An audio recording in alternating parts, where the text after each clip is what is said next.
Let's join Andrew Whitworth. He's the oldest offensive lineman in the NFL. He didn't want to hear that. Played 98.9% of the snaps last year, joining us via the Cowherd Global Satellite Network. 15th year in the NFL. Joy and I were talking about this, Andrew, that responsible people also get COVID. Is that you don't know where you get it. I mean, when this thing first started, they talked about you could literally, you could grab something, a bag, and you could get it if you touched your face, which I'm a face toucher all day. So you and your family got COVID. Was it frightening? Take me through the experience. How did it happen, and what was it like to go through it with your entire family?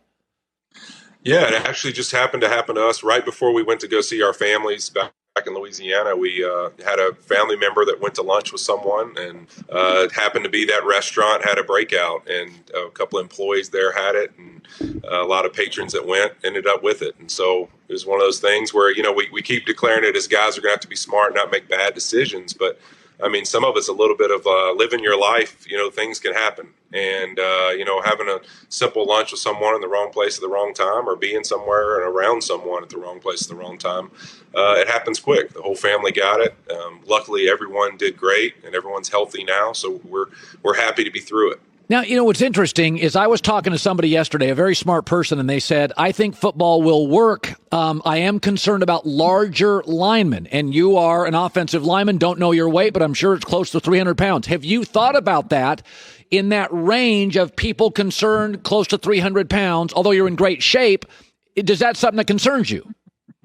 Yeah, I think when we were doing the negotiations with the NFL about coming back to work, I mean, Julian Edelman was one of the guys that brought that up. He's like, having last year David Andrews going through the health scare that he went through and being around that, Julian's kind of brought it up. Like, I mean, are we going to act like we don't have a large portion of guys in this league that, meet that category and are in that category of really large human beings, and this virus being something that's dangerous for them. And so I think it's something that's all of our concern. And, from what we understand, because we are somewhat in better shape than probably what the number would say as far as what we weigh, there's a little less concern there. But yeah, I think it's something that a lot of your bigger guys throughout the NFL definitely have in their minds. That's for sure, as a fear. So Hard Knocks, we're watching that last night, and you've got, I mean, this is the advantage the NFL has over college, in my opinion. Billionaire owners. You can set up bubbles or mini bubbles. You can put down $25 million, test players every day. So give me, and take your time, give me your, I mean, this isn't even a practice day today, and you're at the facility. You're getting tested today? Yeah, so right now to start training camp, Colin, we're really in a scenario where we're getting tested every single day, and I think that time may end up getting extended as well to when we're actually having full padded practices. So right now, basically, even when you're off, you're going to have to come to the facility, take a COVID test, fill out your questionnaire of how you're feeling that day, and any symptoms that may be popping up, that you may have had in the last couple of days. They're every single day you're filling out one of those forms. You're taking a COVID test. You're going temperature checks. They're checking your body weight, doing everything they can to just pick up any kind of just tip that might say that something's going on there. So our typical day is, you get here first thing in the morning, you fill out your questionnaire and confirm how you're feeling. You take a temperature check to see whether you have any kind of baseline fever. You get a COVID test, and then you can walk in the building, and you're obviously masked up throughout everything outside of actual football vigorous activity. So it's a different day. Year 15 in the NFL, I never thought I'd be doing some of this stuff, but it's interesting. But it's a long day. But at the end of the day, you know what? Whatever gets us on the field and gets people an opportunity to have a minute to get away and watch football, I think guys are willing to do for that excitement on Sundays. Andrew Whitworth, offensive lineman, Rams. It's interesting. So you've had COVID in your family. So from what I read, you have the antibodies. You won't get it again, at least in the near future. And you're also a veteran, a family. You're a smart guy. But some of these kids on your, in football rosters are 22 years old. They're single.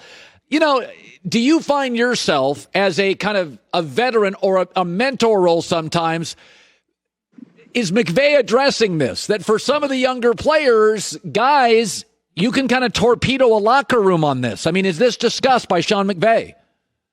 Yes, I think this is something that's a daily topic for us, discussing the risks that are involved, what you're doing on a daily activity basis, when we get out of this. Obviously, in training camp right now, we're working, basically 7 in the morning until 7 at night. So there's not a lot of freedom there. But the real concern to me would be when you get into a regular season schedule, when you start traveling, having games, and then you're having time off.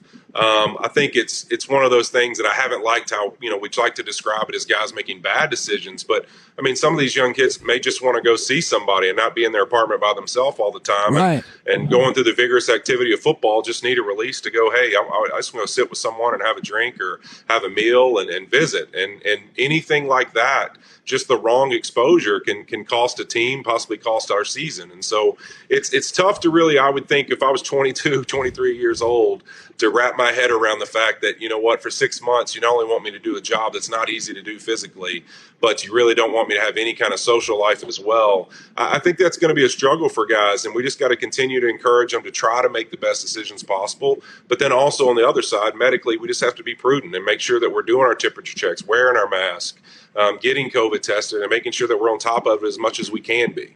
You're a SEC guy, an LSU guy, and a couple conferences have bailed, and I think most will.